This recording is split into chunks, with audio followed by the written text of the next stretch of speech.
اللہ آپ کو انتظار کروا رہا ہے تو سمجھ جاؤ اللہ تعالیٰ کس چیز کا اشارہ دے رہا ہے۔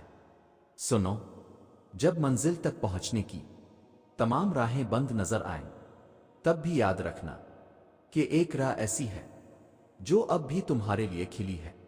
جب کوئی بھی شخص تمہارے ساتھ چلنے پر آمادہ نہ ہو تب بھی توکل رکھنا کہ وہ جو شارک سے بھی زیادہ قریب ہے وہ آج بھی تمہارا منتظر ہے۔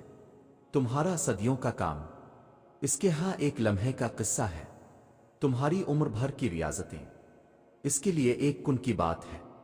جہاں اتنا صبر کیا ہے وہاں تھوڑا سا صبر اور سہی، جہاں اتنی کوشش کی ہے وہاں تھوڑی سی کوشش اور سہی۔ وہ اگر دل نہیں بدل رہا تو یقین رکھو کہ وہ تمہارا نصیب بدلنے پر راضی ہے، اور جب وہ راضی ہوتا ہے تو کسی کی کیا جرأت جو اس کے راستے میں رکاوٹ بنے۔ اور یاد رکھو وہ تم پر سارے دروازے بند نہیں کرتا، اگر وہ تمہارے روبرو موجود دروازہ بند کرتا ہے تو وہ تمہارے پہلو میں موجود دروازے کو ہمیشہ کھلا رکھتا ہے، بس تم دیکھ نہیں پاتے۔ جہاں تمہارے سوچے ہوئے تمام ذریعے ناکام ہو جاتے ہیں وہاں پھر اللہ کے منتخب کردہ ذریعے تمہارے لیے معجزہ بنتے ہیں۔ جب زندگی تمہیں بے ترتیب کر کے رکھ دیتی ہے تب اللہ خود تمہیں دعاؤں کو ترتیب دینے کا ہنر سکھا دیتا ہے۔ تو پھر ان راستوں پر مت گھبراؤ جو تمہاری چاہت کے مطابق نہیں ہے، بلکہ ان منزلوں کا انتظار کرو جن تک یہ راستے تمہیں لے جا رہے ہیں، جو تمہاری رضا کے عین مطابق ہیں۔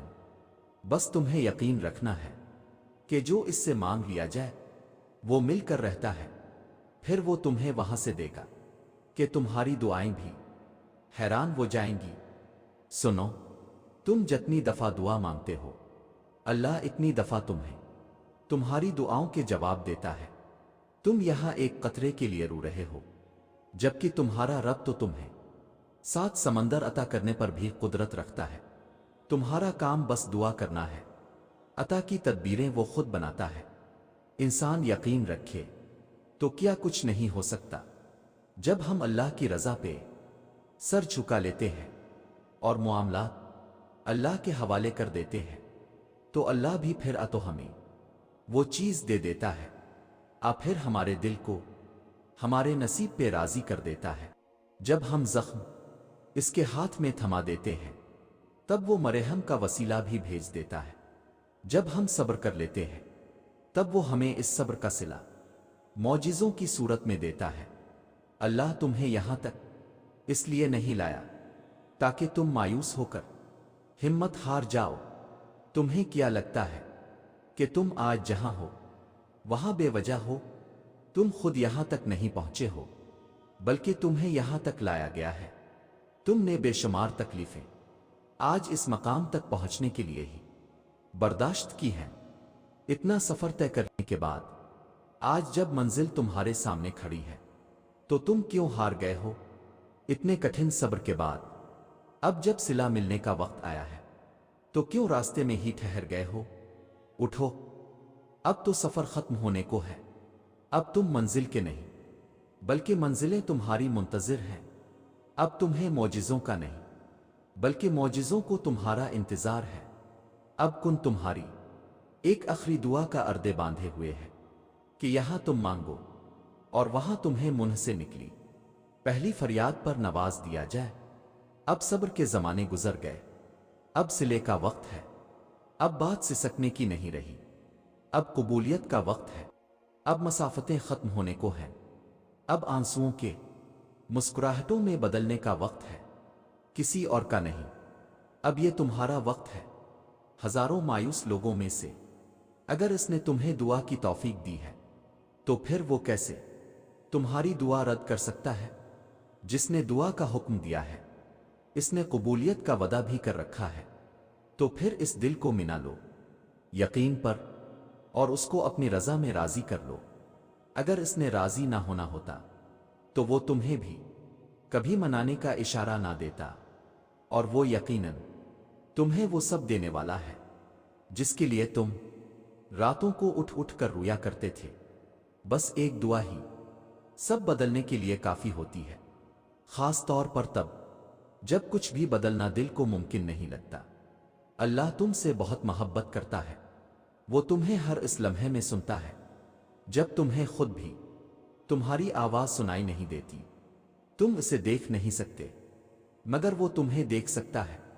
وہ جانتا ہے تمہیں پریشانی ہے، وہ جانتا ہے تمہارے کرب کو، تو پھر تم اس کے سننے پہ شک کیوں کرتے ہو؟ کیوں دل میں یہ وسوسے لاتے ہو کہ اللہ تمہیں دیکھ نہیں رہا؟ جو چیز تمہیں اللہ کے سوا کوئی نہیں دے سکتا، اسے انسان سے کیوں مانگتے ہو؟ جس یقین کا حقدار اللہ کے سوا کوئی نہیں ہے، وہ یقین انسان پہ کیوں رکھتے ہو؟ جس محبت کا حقدار صرف اللہ ہے، وہ محبت انسان کو دے کر پھر نصیب سے شکو کیوں کرتے ہو؟ تم اللہ کو راضی کرنا سیکھو، باقی سارے خود ہی پھر راضی ہو جاتے ہیں۔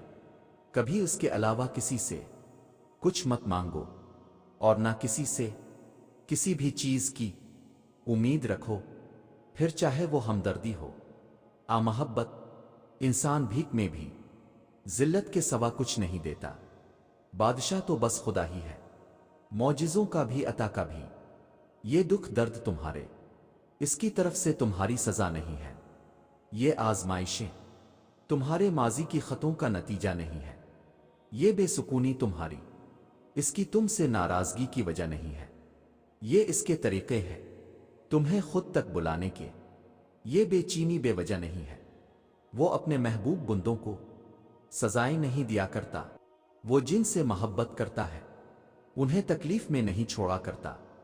وہ تمہارے دعاؤں میں اٹھنے والے ہاتھ خالی نہیں موڑتا، وہ تمہارے سجدوں میں بہتے آنسو بے مول نہیں چھوڑتا، وہ تو تمہاری خاموش دعاؤں کو بھی بڑے غور سے سنتا ہے، وہ تمہاری سسکتی فریادیں اپنے پاس سنبھال لیتا ہے۔ وہ جب تمہیں سجدوں کی توفیق دیتا ہے تو تمہارا انتظار کرتا ہے، وہ جو تم سے 70 ماؤں سے زیادہ محبت کرتا ہے، وہ بھلا کیسے تمہیں درد کی شدت سے گزار سکتا ہے؟ یہ بس آزمائش ہے جو وہ اپنے محبوب بندوں کو دیتا ہے۔ اس کٹھن وقت میں تمہارا صبر تمہیں اپنے رب سے ملا دیتا ہے۔ جب صلے کا وقت آتا ہے تو وہ اپنی رحمت کے سارے دروازے کھول دیتا ہے۔ جب کن فرمایا جاتا ہے تو آسمانوں کے فیصلے تمہاری رضا کے مطابق لکھ دیتا ہے، پھر وہ بھی حاصل ہو جاتا ہے جو کبھی لا حاصل رہا ہو۔ پھر وہ نوازتا ایسا ہے کہ ہر ناممکن ممکن کا روپ ڈھال لیتا ہے۔ اگر اللہ آپ کو انتظار کروا رہا ہے تو اس کا یہ مطلب نہیں کہ وہ آپ کو سزا دے رہا ہے، بلکہ وہ آپ سے کچھ دیر تک رابطے میں رہنا چاہتا ہے۔